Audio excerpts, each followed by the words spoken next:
السلام عليكم متابعينا الكرام. اليوم راح نحكي موضوعين بعد التأهل التاريخي. الموضوع الأول اللي هو أكيد التشكيلة اللي راح يلعب فيها هيكتور كوبر أمام المنتخب الإيراني. راح أعطيكم التشكيلة اللي راح تنزل أكيد. أما الموضوع الثاني يلي هو كيف بدنا نفوز على المنتخب الإيراني، ومو مستحيل ولا صعب، وأنا مؤمن بالمدرب هيكتور كوبر انه راح يلعب بهاي الخطه ويلتزم فيها، لانه اصلا هو منظم وعنده فريق ان شاء الله راح يكون منظم. وراح نحكي اخبار العالم بدقيقه. واذا عجبك الفيديو حتى نستمر حط لايك واشترك بالصفحه وتابع التفاصيل. متابعينا الكرام، اذا بدنا نعرف التشكيله اللي راح يلعب فيها هيكتور كوبر لازم نعرف شو المباريات اللي لعبها وشو التشكيلات اللي نزلها بالمباريات السابقة. مثل ما شفنا مباراة كوريا الشمالية لعب 4-2-3-1، ما هي 4-5-1، بس انه حط لك ثلاثة متقدمين واثنين وسط بحيث الثلاثة يساندوا الكابتن عمر سوما بالهجمات، وفزنا على المنتخب الكوري 1-0. بالنسبة لمباراة اليابان اللي لعبناها لعب 4-1-4-1، ما هي 4-5-1 نفسها، بس هي 4-5-5 وسط مدافعين. حتى عمر سوما المدرب بده اياه يرجع دفاع، ما كان عمر سوما يلتزم شوي بالخطه مثل بابلو حاليا، كان عمر سوما حابب انه يهجم، فما قدر المنتخب الياباني يسجل علينا ابدا خلال نص ساعه. ولكن لاعب ريال سوسيداد كوبو سددها من فوق 30 متر، وكان هدف جميل جدا للاعب ريال سوسيداد، وكان الخطا من حارسنا. وكان اثناء الوسط المتاخر ما ماسك الملعب بالعمق مثل مباراتين استراليا واوزبكستان للمدرب هيكتور كوبر، بوجود إيزاكيل العم وخليل الياس ومساندة الاسود مع عمار رمضان. اما بالنسبه لمباراه بكأس آسيا لعب مع المنتخب الأسترالي نفس الشيء 4-4-2، لكن ما هو الواحد هذا كان عم يدافع، يعني ما كان مهاجم حقيقي، كان إبراهيم إسار عم يلعب وسط ويساند. نفس الشيء 4-5-1. حاولنا انه بمباراة استراليا ما ناكل جول، لكن اجى من خلال دربكة. بس بهالمباراة المنتخب السوري حافظ على رتم المباراة كاملة ومسك النص، لا خلاهم يقدموا بالنص وراحوا على الأطراف كان شوي خطرة، لكن منتخبنا توفق وما قدروا يسجلوا إلا بهدف دربكة. مع المنتخب الأوزبكي نفس الشيء، لعبنا 4-4-2، كمان 4-5-1، هي بالهجمات بتصير 4-4-2 وبيقدموا الأجنحة، ولكن كانت أكثر شيء الخطة دفاعية ومباراة تكتيكية مثل ما حكوا. بمباراة الهند لعبنا 4-4-2، نفس الخطة لا تغيرت ولا شيء، الخطة هي. المدرب هيكتور كوبر حافظ أفضل خطة تكتيكية بالعالم، هي الحفاظ على التنظيم والتكتيك الواحد يلي ما بيتغير، لكن تتغير الأفكار والتكتيكات. بمباراة الهند كنا نشوف مؤيد العجان وعبد الرحمن ويس عم يقدموا، دائما بتلاقي الأظهرة عم يفوتوا على بيصيروا أجنحة، والأجنحة اللي كانوا عمار رمضان ومحمود الأسود عم يساندوا إبراهيم هيسار وبابلو الصباغ حتى يصنعوا الهجمات. وكان إيزاكيل العم عم يقدم، خليل متأخر شوي، خليل متقدم، إيزاكيل متأخر شوي. فكان الرسم التكتيكي 4-4-2 هو بكل المباريات، مع اليابان، مع استراليا، مع ماليزيا، مع قرغيزستان، مع كل الفرق كان التكتيك نفسه وكانت الخطة نفسها، بس تغيرت اللاعبين وصار عندك لاعبين يقدروا ما يخلوا حدا يسدد بالنص، وصار عندك لاعبين يمسكوا لك الأطراف وما يخلوهم يرفعوا ويسووا هجمات خطيرة، وصار عندك لاعبين ينقلوا الهجمة بأي دقيقة، الهجمة ضدنا بأي دقيقة للهجمة إلنا. رح نحكي بهذا الموضوع بالجزء الثاني كيف رح يكون الهجمة لصالحنا. فما رح تتغير تشكيلة منتخب سوريا أبدا، رح نلعب بحراسة المرمى أحمد مدنية، ورح نلعب بقلبين الدفاع أيهم أوسو وسائر كرومة، ورح نلعب بالأظهرة مؤيد العجان مع عبد الرحمن ويس، وراح يكون الوسط نفسه إزاكيل العم وخليل إلياس، والأجنحة راح يكونوا عمار رمضان مع محمود الأسود، وراح يكون الهجوم إبراهيم هيسار وبابلو صباغ. ما بتوقع ينزل الكابتن عمر، خاصة الكابتن عمر خريبين عنده شوية مشاكل طبية إن شاء الله تنحل. فهذا اللاعب أصلا نحن عمر خريبين لازمنا بالشوط الثاني، حتى إذا نحن كنا خسرانين حتى علاء الدالي راح يكون مهم كتير للمنتخب السوري. فهي التشكيلة اللي راح تكون، راح نلعب 4-4-2، وبعتقد اللي راح تكون 4-5-1 على الأغلب، لأنه إبراهيم هيسار راح يساند الوسط، حتى بابلو صباغ راح يساند الدفاع. وهلا بنفوت على التفصيلة الثانية، كيف بدنا نفوز على المنتخب الإيراني. والموضوع الثاني الأهم، كيف بدنا نفوز على المنتخب الإيراني. والفوز على المنتخب الإيراني مو سهل يا جماعة، لكنه ما مستحيل. نحن بنقدر نفوز على المنتخب الإيراني. قديش المنتخب الإيراني انتم بتعرفوه، صدقوني المنتخب الإيراني قوي أكثر من ما تتصوروا بالنسبة لآسيا وللمنتخبات العربية. يعني المنتخب الإيراني لا يقل عن المنتخب الياباني أبدا.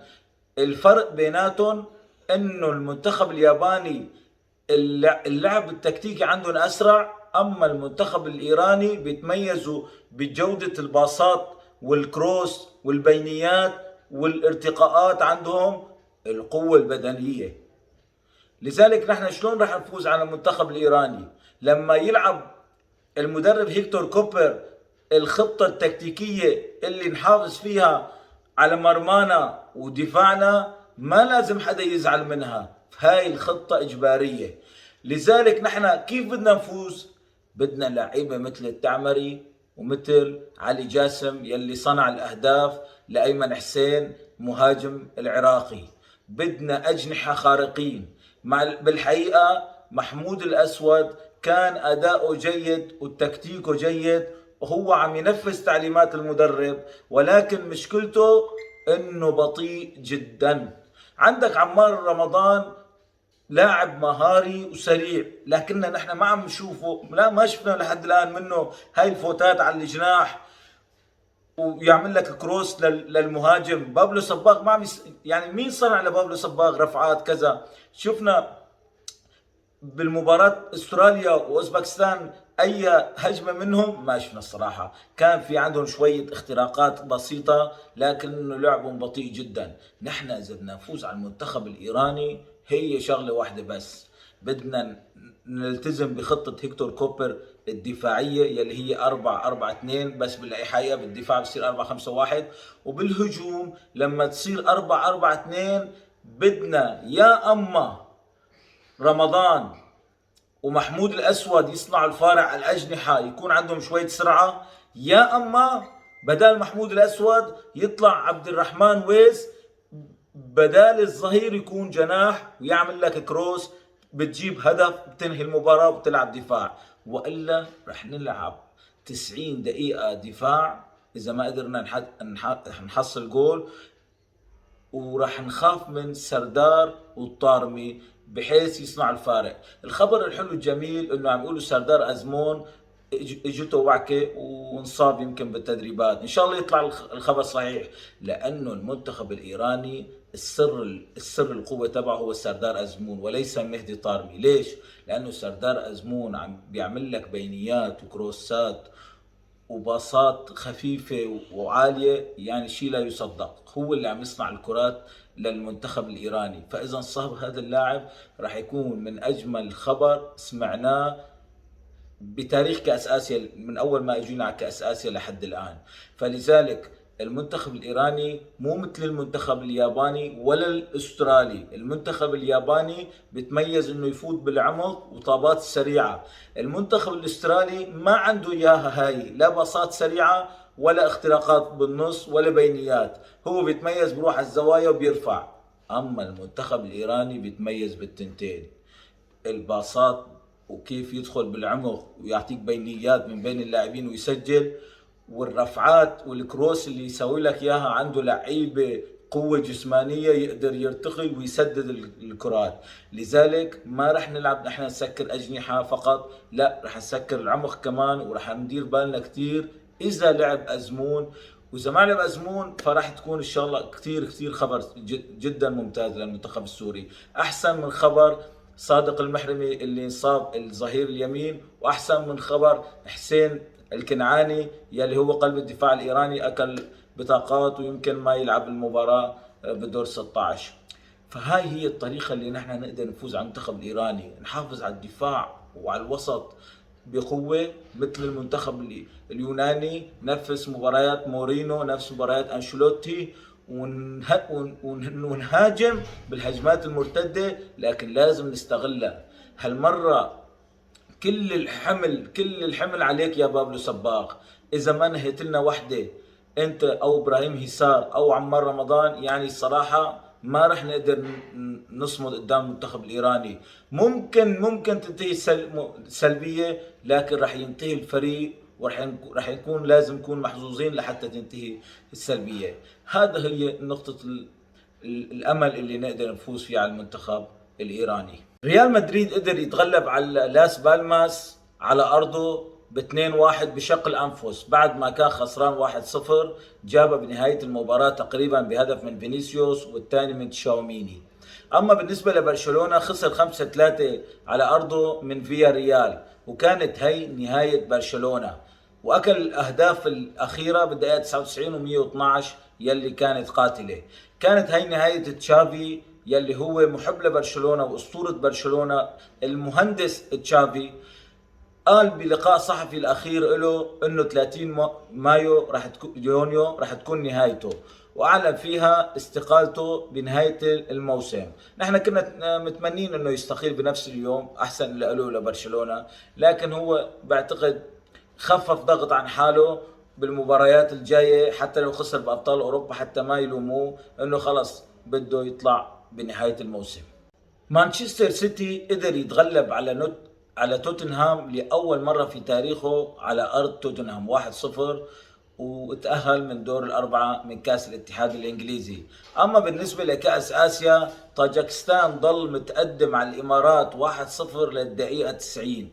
بالدقيقة 95 المنتخب الإماراتي جاب التعادل، لكن الطاجيكي قال كلمته وقدر يفوز بالضربات جزاء على المنتخب الإماراتي. أما المنتخب الأسترالي فكان هي رحلة عبور، فاز 4-0 وكانت نتيجة ساحقة على المنتخب الأندونيسي. هاي كانت أخبارنا لليوم، بتمنى أن تنال إعجابكم، وإذا عجبكم الفيديو بتمنى أنكم تدعمونا وتشتركوا بالصفحة وتحطوا لايك، وإن شاء الله بشوفكم فيديوهات تانية. سلام.